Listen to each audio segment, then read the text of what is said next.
And we are live. Hello, one and all, and welcome to my review for tonight's edition of Monday Night Raw. It's been a long time since I've done a live Raw review, actually, several weeks. So it's great to be back up here, and I'm glad I'm doing a live review tonight because personally, I thought this was a good episode of Raw. And boy, oh boy, has it been a long time since I've been able to say that. I enjoyed this episode. Was it perfect? No, but I got enough good stuff out of it that left me excited. We got a kick-ass ending, which I cannot wait to break down, which, made up for the bad taste that the Royal Rumble left in my mouth yesterday, and I'll tie that all together in this review. So if you guys are coming on in, if you're tuning on in, please fill up the live chat, leave your comments, questions, whatever you may have in there, and hopefully we'll have a good discussion. And let me know what you thought of Raw, and I'd love to get your opinion and feedback. So it's the best way to get this review going. So without further ado, let's talk about Monday Night Raw, the January 30th, 2017 edition, live from Laredo, Texas. We kick things off on Raw tonight with Chris Jericho and Kevin Owens. Kevin Owens coming out bragging about how he successfully retained his Universal Championship. But I like the fact how when Braun Strowman came out to confront Kevin Owens, we knew there was some type of deal, maybe, that was going on between Kevin Owens and Braun Strowman. And, earlier on, actually, about a month ago in a backstage segment, Strowman pretty much got up in Kevin Owens' face, and Owens admitted to him that, you probably are the next in line for the Universal Championship after he beats Roman Reigns. So thank you for finally using logic and continuity. There's a new concept. There's a word you don't really hear too much, at least on Raw. SmackDown's a little bit better.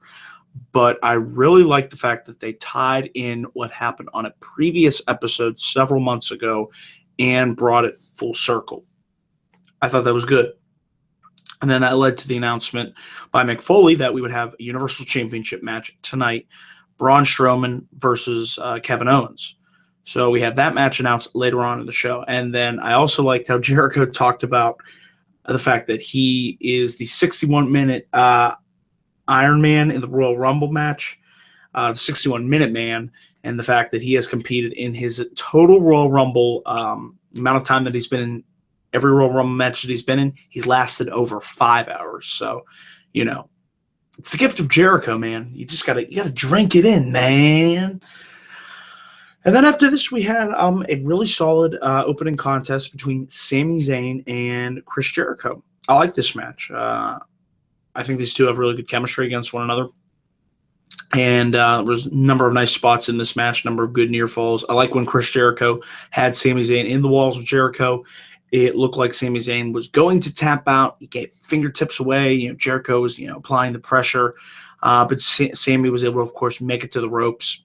Like I said, good match. Gave these guys enough time to go in there, tell a story. And Sami Zayn was able to get the haluva kick in on Chris Jericho, pins the United States champion. So I like this because I think it sets up nicely for a showdown later on at the Fastlane pay-per-view coming up next month. So I'd be all for seeing Sami Zayn challenge Chris Jericho for the United States Championship. Like I said, I think they have good chemistry. They could have a good series of matches, so it's a fresh feud.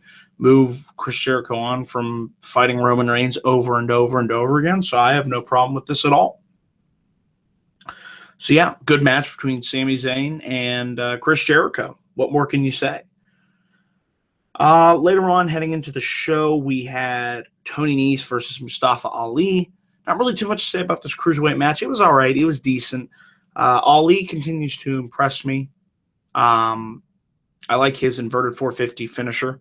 Although when he attempted to hit it here, Tony Nese knocked Ali off the top corner, and he took what looked like a nasty bump when he fell down to the ring canvas. And Tony Nese picked up the victory with the running knee. They gave these guys a couple minutes. Like I said, it was all right. I know they could probably have a better match if this was the CWC, but it's not. So it was what it was. Afterwards, Austin Aries tried to ask Tony Nese, what does he have to say to the critics about having no charisma and whatnot, and Tony Nese pretty much walks off from the interview. So I like the fact that we did get a post-match interview, even though I wasn't really a fan of what they were talking about. Although I think in order, the cruiserweights, they need to have longer matches. They need to just let them go out there and be themselves and tell the stories that they can in the ring. Then you need to do post-match interviews, and you need to do promo packages just to introduce to the audience who these guys are. Because if you don't know who they are, why the hell should you expect the crowd to care? And then after this, I really like this in-ring segment with Seth Rollins going face to face with Stephanie McMahon. I like the fact that Seth Rollins got up in Stephanie's face and, pretty much, wasn't going to take any of her crap. Stephanie didn't slap Seth Rollins. Rollins pretty much went toe-to-toe with her. He pretty much said, that you're just gonna walk out to the ring and Stephanie, let me make sure I get this right. Stephanie said, "Oh, Seth, you're just out here to disappoint everybody on multiple levels." And Rollins said, "Oh, just like you do to your husband every night." So Rollins took the knife and was just digging it into the back of Stephanie, and that was great. So Stephanie was getting more and more pissed as Rollins said, "Well, I'm not gonna wait. If I have to go to your house, if I have to confront your kids just to get Triple H, I'm going to do that." Rollins just wants to get his hands on Triple H, and he will stop at nothing. And eventually this led to Stephanie saying, "Well, you know what? Triple H wasn't going to be here tonight, but that's going to change. Triple H will be here on Raw tonight." And that set up for what we got later on, which I cannot wait to talk about because that ending was glorious. It really, really was. So this was good. This was good stuff. We had an okay 6-man tag team match. It was Cesaro, 6-man mixed tag team match, I should say. It was Cesaro and Sheamus and Bayley teaming up to take on Anderson Gallows and Charlotte. Bayley was able to hit the Bayley to belly on Charlotte to get the win. So that looks to be setting up Bayley for another championship opportunity. And Charlotte, the one thing that they need to improve in this feud is the story. We need a better story. I'm just not really feeling it. The feud to me, it can work. I know it can work. It's Bayley and Charlotte. You put them in the ring. I mean, they'll have great matches. But work on improving the story, telling the narrative. It's just what they're doing right now with the poems and whatnot. I don't know. I can't get really behind it. I'm more interested right now in the Nia Jax, Sasha Banks feud. We'll get into Nia Jax and Sasha Banks and what happened versus the Raw Women's Championship feud. So hopefully they can correct that going forward. But like I said, it looks like Bayley will be in line for another championship match against Charlotte at the Fastlane pay-per-view. And by the way, I will be doing card predictions videos for Fastlane that will be coming up and the Elimination Chamber. So be on the lookout for those videos on the channel as well. I like this segment with Neville. Neville, the new Cruiserweight champion, coming down. This was his coronation ceremony. He walked out and he pretty much said, we're here to witness his coronation. He is king of the Cruiserweights. Neville gained the Cruiserweight championship. In fact, his first main roster championship ever. So congrats to Neville. Rich Swann would eventually come down, confront Neville, and he pretty much said, I respect you. You were the better man. You beat me, and, we'll just pretty much leave it at that. But Neville wasn't going to have any of it. He said, pretty much bend down and take a knee and bow down to the king of the Cruiserweights. And then we had a nice little back-and-forth brawl, scuffle between Neville and Rich Swann. So I like the fact that Neville is now the Cruiserweight champion. He is the man to beat in the Cruiserweight division, and you can put up a bunch of challengers, build up hopefully, whether it's Rich Swann, I don't know if he would get the title back. They'll trade. I think Neville's going on a long run with that title. But my point being is you need somebody to build up as a big babyface in that big babyface role to eventually overcome and conquer Neville. So hopefully in a couple of months, we'll have somebody that can do that. I don't know, maybe Jack Gallagher. I like him. Maybe he could do it. I don't know. But yeah, we'll see. Cedric Alexander, of course. Okay, forget Cedric. I think Cedric would be a great opponent for Neville. I know they could have a great series of matches. Maybe you put it to Hideo Itami in the Cruiserweight division. We don't know. But I like the fact that Neville is Cruiserweight champion, and I like the brawl that him and Rich Swann had. So obviously their issues are far from done. We then had a backstage segment with Sasha Banks. She said, she's going to go into the ring and fight Nia Jax tonight, despite the fact that she's going in with a taped-up knee. So we had that little tease for the match later on in the show. We had Jericho and Owens backstage. They were talking about the fact that they will both still be the United States champion no matter what happens. And Owens said, they have to do this together. And if Owens asked Chris Jericho, do you want to main event WrestleMania together? And Chris Jericho said yes. And Owens said, then tonight, you're coming to that ring and you're going to help me take down the unstoppable, the monster of a man, Braun Strowman. Then we had Braun Strowman versus Kevin Owens. But I liked before the match, Chris Jericho was a commentary. And Braun Strowman saw him. He just beat the holy fuck out of Chris Jericho.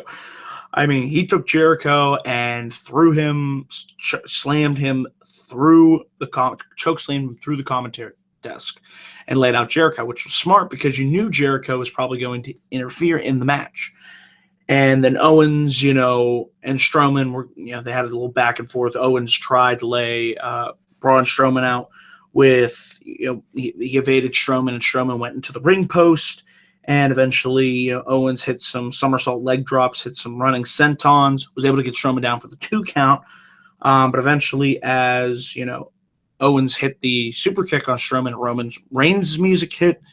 And, obviously playing up what happened in the Universal Championship match last night, which I thought was very good. And I'll probably have to go rewatch that match again. Roman Reigns laid out Braun Strowman. But they did make a point. Strowman was able to get back to his feet after Roman Reigns Superman punched Kevin Owens afterwards. And looks like we're going to be getting a Roman Reigns, Braun Strowman feud heading into Fastlane. We'll have to see where and how that goes. I don't know. Was it me or was Reigns just... We didn't say anything tonight, and I like that. I mean, this is really how he should be booked. Not suffering... I keep saying it's the same thing. I keep repeating myself. Not suffering succotash, not nursery rhymes, Jack and the Beanstalk. Just have him go out there, kick ass, and take names. That's all you needed to do with the guy. So, you know what? I actually like what they did between Roman Reigns and Braun Strowman. And I'm interested to see what goes down in that match and how it goes down in that match at Fastlane. I actually think Fastlane is shaping up to be a potentially good show from what we got tonight. But then Brock Lesnar and Paul Heyman, they made their way to the ring. Heyman pretty much said, every time in one's life, you pretty much come up against somebody that, you just can't seem to beat. And that person for Brock Lesnar is Goldberg. But Heyman kept saying, but Brock Lesnar beat The Undertaker. But Brock Lesnar beat John Cena. But. And Heyman pretty much threw down the gauntlet, the challenge. We all knew it was coming. Brock Lesnar challenges Bill Goldberg to one final match for the 3rd time at WrestleMania. And I like the fact that they made Goldberg be the one guy that Brock Lesnar has a problem with. Brock can go on a roll and dominate everybody else, but it's just Goldberg is just that guy. And I think it'll be interesting to see what happens. I'm assuming Lesnar would win at Mania, but you don't know. They could have Goldberg beat him again and just, I don't know. We'll have to see. But I'm interested in how, obviously the build-up began tonight. I thought Heyman's promo was tremendous. I mean, it's Paul Heyman. What can you say? So I'm interested to see what they do with Brock because he's scheduled to be at Raw actually a lot. I only think he's missing 1 or 2 shows from now till WrestleMania. So maybe we'll have a match on Raw. I don't see why not. But yeah, I like this promo with Paul Heyman. I really did. We then had Sasha Banks versus Nia Jax in a rematch from the Royal Rumble kickoff. Really not too much of a match. It was really just Nia Jax going in there, dominating, working over the leg of Sasha Banks. Nia dropped her full weight on both of Sasha Banks' knees and locked in a modified stretch muffler with a crossface. And the referee called for the bell, and Jax wouldn't let up. I kind of like this, putting, the heat on Nia Jax, makes her look, dominant and unstoppable. Sasha Banks falls down in defeat, and Bayley, her friend, comes down, runs down to the ring. And as I said earlier in this review, I think this, all the losing that Sasha Banks, she won the Raw Championship, but then she lost it back to Charlotte. She's really been on a losing streak, but I'm okay with that because I think the plan is for a heel turn for Sasha Banks, and I think that's exactly what she needs. And then there's a number of different fresh matchups that you can do, which I think the ideal one would be Sasha Banks versus Bayley down the line at SummerSlam for preferably the Women's Championship. But we'll get there when we get there. But I like the foreshadowing, and I'm interested to see, when the turn happens, because I think it just makes Makes sense. Okay, she's going to lose. She's going to lose. If you're going to have her lose, like I said, I'm okay with that as long as you have a long-term plan. And that looks to be the long-term plan, so we will see where they go with this. We had a tornado tag team match, definitely the low point of the show. Poor Rusev, poor Enzo, and Big Cass. Didn't care. But the one nice thing is there's a positive. The match and the feud, apparently this is it. This is the end. Enzo and Cass won after they hit the boom shakalaka. So let's move on and talk about what happened when Triple H came down to that ring. Triple H came down and he pretty much said, you know, I'm the creator and the destroyer. You know, I have to be the businessman. And I like the fact that they played up duality in this promo. You know, Triple H, he doesn't want to be that guy anymore. But Seth Rollins just kept pushing him and just kept pushing him, just kept pushing till Triple H had no choice, nothing left to do, you know. It's one thing, he said, you're not going to come to my house, you know, and pretty much Seth Rollins, he made you. And now he's going to have to destroy you as the destroyer. And you came on to NXT, his show, where he's trying to make the next Seth freaking Rollins. I really like Triple H, I'd say here, finally explaining his actions from what happened all the way back on Raw, at that Raw in August in Houston, Texas, where he handed Kevin Owens the Universal Championship. And then he called out Seth Rollins. Seth Rollins would come down to the ring. And then we had the shocker of the night. As Rollins was going down there, Samoa fucking Joe ambushed Seth freaking Rollins. And Joe laid out Rollins. He locked in the Coquina clutch, took him down. I was so happy to see Samoa Joe. It washed the bad taste out of my mouth that I had with Samoa. Okay, Samoa Joe wasn't in the Rumble. Balor wasn't in the Rumble. Balor, you could make the excuse that, okay, he was hurt. He's probably still recuperating.